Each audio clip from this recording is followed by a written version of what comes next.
Arnold Garita là qui contourne Maxime Aubois qui peut servir bien là, oui. Et c'est le premier but. Et c'est le premier but ici.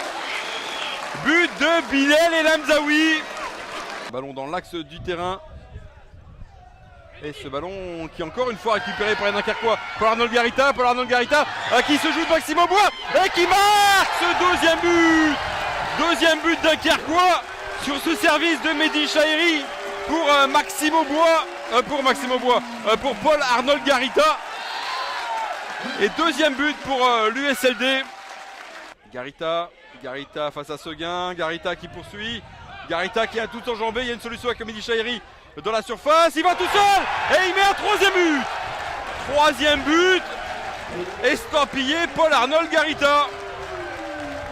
Il a fait parler vraiment sa puissance sur le côté pour se libérer le champ. Sofiane Attic, le ballon au point de pénalty, coupé au premier poteau et c'est la réduction du score par Nicolas Seguin, 3-1 désormais. Allez, bien Hamzaoui là sur le côté droit avec Ndiaye là qui a du mal à faire les efforts. El Hamzaoui on vient dédoubler avec Dimitri Boulot. El Hamzaoui il y va tout seul et il marque ce quatrième but pour les joueurs dunkerquois. 4-1 pour Dunkerque.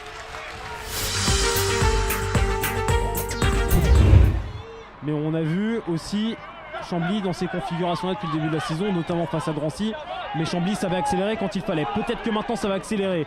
Doucouré, Souberville pour ce centre second poteau. Chambly s'est accéléré quand ils le font. Othman Dadoun, c'est sortir de la boîte quand ils le font. Un ballon, un but.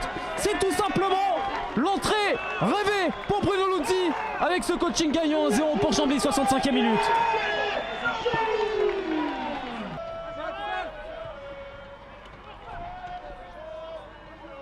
Le gros travail de Dadoun. Deuxième ballon du match et ce décalage maintenant avec Joris Correa. Souberville qui a réclamé le ballon à l'opposé, il va être au service sur le côté droit. Le centre de Souberville, ça traîne devant le but. Et ça, Joris Correa le sait. Il faut faire plat du pied sécurité parce que plat du pied sécurité, c'est peut-être la victoire assurée. Maintenant, à 2-0 pour Chambly à la 69e minute. Mais du coup, ouais, c'est cette pelouse qui commence un petit peu à souffrir. Il y a des petites mottes de terre qui commencent à se détacher et ça a compliqué son dernier appui. Qui fait qu'au lieu de la prendre coup de pied comme il voudrait, il l'a prise de l'extérieur. Et cette fois-ci, c'est un bon centre pour Farad qui va réduire l'écart. Le bourreau de l'an dernier, Kevin Farad, est donc de retour pour jouer peut-être un bien mauvais tour. Au FC Chambly, son premier but est encore inscrit ici pour cette saison. Et le suspense est de retour au Stade des Marais. Dans le déplacement ça va, dans l'intensité ils sont présents, en plus comme ils sont un peu plus costauds que les Marignanais, tout va bien, mais attention, on le sait très bien avec Marignane, c'est reparti en contre. Avec Zedatka là-bas qui est parti son côté droit, il va chercher une solution ou centrer. Non, solution avec Bosca qui se décale et qui peut tirer, c'est ça. C'est magnifique! Et voilà, ça, voilà, le but de Bosca ici à la demi-heure de jeu, un peu plus, proche de la 40e, avec cette frappe du gauche de Guillaume Bosca. Et voilà l'ouverture du score pour Marignane Gignac ici. On le sait, dans les derniers instants, les joueurs de Marignane ont des fois quelques difficultés face à la pression adverse. Oh, le bon et là, c'est et magnifique! Là voilà Yanis le but Barca. Yanis Barca, le voilà le but sur ce centre, me semble-t-il, d'Adrien Coulant. Belcorcha, Belcorcha qui a loupé sa passe et ça va donner peut-être une occasion avec la frappe. Ouh, Lévion Nabab. Ouh, Lévion Nabab qui récupère cette balle, l'énorme frappe décochée là, qui est allée faire trembler les filets d'Antoine Philippon. Ouais, c'est intelligent ce jeu de but et le ballon qui va rentrer dans la surface de réparation avec le but. Oh, le but. Oh, il a hésité entre centrer et tirer Dimitri et le score qui est doublé pour Bourg, 2-0.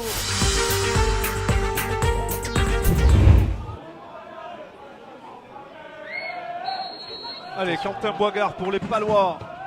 Ouais, c'est bien. C'est le but. Il a détourné. Avec l'ouverture du score ici à Pau. un peu contre le cours du jeu quand même, Nicolas, il faut le dire, même si les Palois étaient présents depuis quelques minutes dans la moitié de terrain de Rancéenne. Quelle ouverture du score sur ce coup franc de Quentin Boigard, il me semble, détourné par la défense rancéenne. Ils ont fait le dos rond, ils ont été solides défensivement et ça leur a permis de... Deuxième but. Et le deuxième but dans la foulée. Et bien voilà le deuxième but pour les Palois, il est magnifique encore une fois. Avec on est venu. Quentin Boigard encore. Ouais, on est venu se battre surtout Nicolas du côté droit avec Mamadou Gueye qui a mis les jambes vraiment pour aller récupérer ce ballon. Oh attention, une petite faute sur Quentin Boigard, c'est bien récupéré avec Gueye. Gueye, il a Guilavogui sur la gauche, Gueye il est tout seul, attrape. Magnifique. Superbe but. Quel but magnifique de Gueye. Quel but extraordinaire de Lamine Gueye.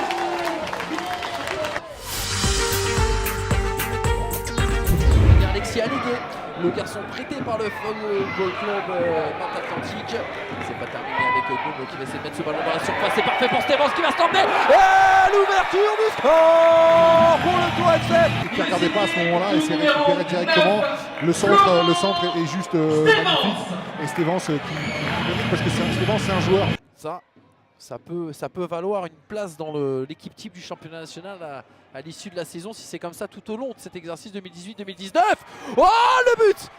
Oh le but et l'égalisation pour l'US Boulogne-Cotopale. Mais que s'il passait? Eh bien tout est à refaire pour le Tour Football Club. Un but partout désormais entre les deux équipes. Il est parti de loin, il était parti de très loin. Le coup de sifflet, attention, attention Romain Bayard. Attention à ne pas s'énerver, attention à ne pas gâcher la fête surtout. Vous connaissez la sanction, on connaît la suite. Et voilà, ça sera le rouge. Ça sera le rouge pour Romain Bayard. Ça sera le rouge.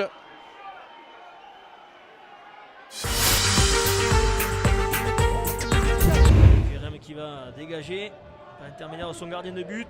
Louis Souchou là qui a cherché long, ça a été récupéré. La frappe et le but de Lucas Doury. Mais quelle frappe de Lucas Doury qui vient nettoyer la lucarne d'Arthur Desmas. Le but de l'année Grégory, le but de l'année de Lucas Doury, vous l'aviez annoncé, ce joueur dangereux. Et une frappe, un but extraordinaire de Lucas Doury. Alexandre Marfin qui part à l'échauffement et qui devrait remplacer Théo Guivarch très prochainement, peut-être même avant la pause. Et attention à ce ballon pour Farnab, peut-être, et Guivarch qui malgré qu'il soit blessé, oh il y a pénalty. Julien Farnab face à un Théo Guivarch blessé, Théo Guivarch qui s'impose, qui arrête ce pénalty de Julien Farnab. Depuis la reprise, on sent les avant-chiniques, on l'a même mis sur le jeu, mais ce corner au deuxième poteau, la frappe, oh, le poteau, le but, voilà. L'ouverture du score, la voilà justement la menace qui est concrétisée cette fois par cette équipe de Cholet qui ouvre le score à la 70e minute. Et il est pour l'instant en faveur, on va dire, des Choletais parce qu'il mène à 1-0. Sami Alouache, Saunier, le centre de Saunier. L'égalisation avranchinaise au bout de cette partie. Au bout de cette partie, eh bien c'est Avranches qui recolle le score, un but partout. Alors qu'on n'y attendait plus. Ça pouvait finir que comme ça sur une action un peu anodine, une remise en touche.